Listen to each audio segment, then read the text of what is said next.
focus down south. And there is a story that is playing out in Tamil Nadu, which has the governor pitted against, once again, the state government. Troubles continue to mount for Stalin's close aide and now ex-Tamil Nadu Chief Minister, I beg your pardon, Senthil Balaji. In what can only be called a rare move, the Tamil Nadu governor, R.N. Ravi, has dismissed Mr. V. Senthil Balaji from the Council of Ministers with immediate effect. You know that he is in jail on corruption charges. In his letter, the governor has said Balaji is facing serious charges and has abused his position as minister to influence and obstruct the process of law. He has also said, that is, the governor has also said, that Senthil Balaji continues to be a minister. It may lead to the breakdown of the constitutional machinery. Now, just rewind a bit. Senthil Balaji was arrested on June 14th by the Eide in connection with a cash for job scam. His portfolios were then divided amongst other ministers, but the chief minister put his weight behind Balaji and allowed him to continue as a minister. The DMK is saying that this is constitutional outreach and that they will take this matter to court. Let me go straight across to my guest this evening. We have YG Madhumanti, member of the Tamil Nadu BJP, and we have Mr. Gandhi P, spokesperson of the DMK. To the spokesperson of the DMK first, please help me understand why a minister who's in jail on corruption charges, why should a minister like that continue to be a minister? No, first of all, thank you for having me. See, first of all, for this, one should understand the case against Mr. Senthil Balaji. This particular case against Mr. Senthil Balaji, the complaint was given in the year 2014 when Madam Jayalalitha was the chief minister. And Mr. Senthil Balaji was a minister in the ADMK cabinet. And in 2018, the FIR was registered against him by the then chief minister, Edappadi Palanichami. In 2019, this case was compromised between the parties, and based on the compromise, the Madras High Court quashed this FIR. Subsequently, in the year 2021, the Honorable Supreme Court, when we came to power, the Honorable Supreme Court directed for a fresh investigation, which means it is just the FIR stands restored. It is in the investigation stage. See, when a particular matter is under the investigation stage, you cannot presume that that particular person is guilty. There are ample examples for this. Even Mr. Amit Shah was a home minister in Gujarat when he was facing an FIR. He resigned only after the charge sheet is filed.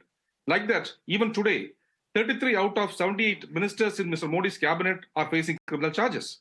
So, see, just an investigation or just an FIR will not make a person completely guilty. That is a position which we are taking. If you want you file a charge sheet, then the chief minister will decide. Or let him be convicted on this particular thing, then the honorable chief minister will decide. What is the need for the governor to hurry Mr. up Gandhi, and why take do you this type think of that the action? governor has done what the governor has done? Yeah, No, I was about to ask you that. Why do you think that the governor has done what he has done, given that the chief minister's stance has been very clear, that Balaji will continue to be, a minister in my government? Exactly. This is a direct onslaught on the federalism. This is a direct onslaught on the state autonomy. Because as far as the governor is concerned, the governor Article 163 is very clear. The governor shall act as per the aid and advice of the Council of Ministers headed by the chief minister. That is it. When the chief minister says such a person has to be a minister, he will be a minister. The governor has to appoint him. If the chief minister says he need not be a minister, the governor can dismiss him. Even today, I have the letter with me. I am also a lawyer, but I haven't seen such a shabbily or poorly drafted letter in my career. They are calling this as an order. If you see that letter, it says, Minister Thiru V. Senthil Balaji is facing serious criminal proceedings. I'm just reading it out. In a number of cases of corruption, including taking cash for jobs and money. This order, how a government order should be, the governor's order should be, the governor order should quote under what provision of the constitution? Under what provision? Under, as per Article 1. So, the governor of Tamil Nadu, hereby dismisses Senthil Balaji. Okay. If he has said that, then that is a different case. Because there's no such article which permits governor to dismiss a minister. So he's just writing a letter just like in a casual manner. It is just a piece of trash. Nothing more I can comment on it. And he's also coming to a conclusion saying that... YG Madhumanti? No, let YG Madhumanti come in. Yes, You're saying this is a piece of trash. It doesn't hold any meaning. YG Madhumanti, just a minute. YG Madhumanti, please help me understand how can the governor dismissed a minister?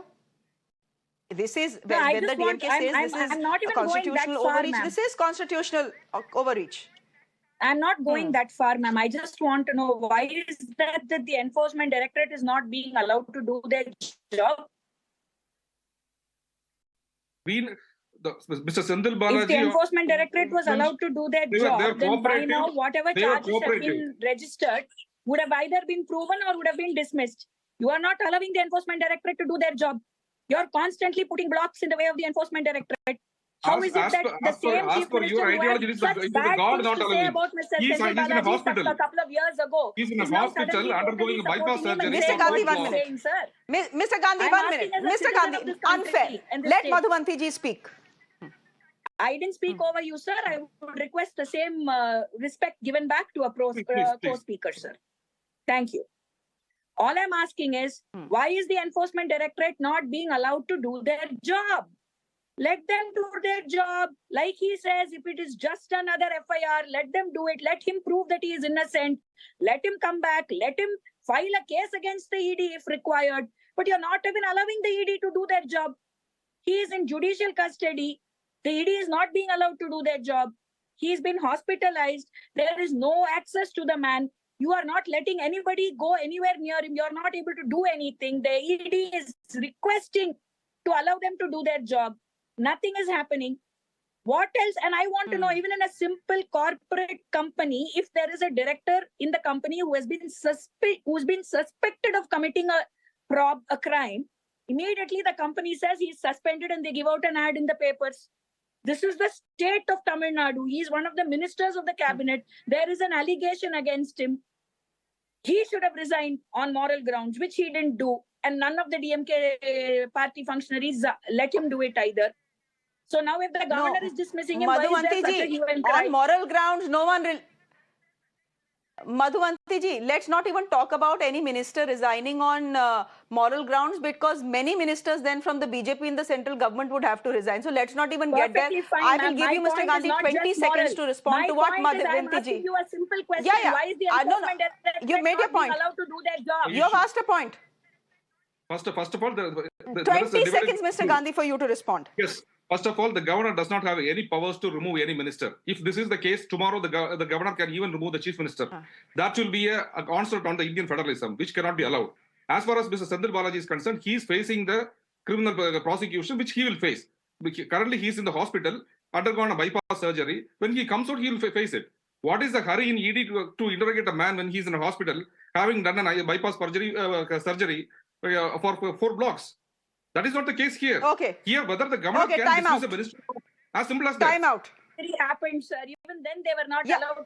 You can take the matter to court. I'm fairly certain the matter will... Okay, I'm fairly certain the matter will go to court and there'll be a lot of debate in court. Madhuvanti ji, thank you very much joining us, giving us the BJP's perspective. Puhazh Gandhi, spokesperson of the DMK, thank you very much as well. With that,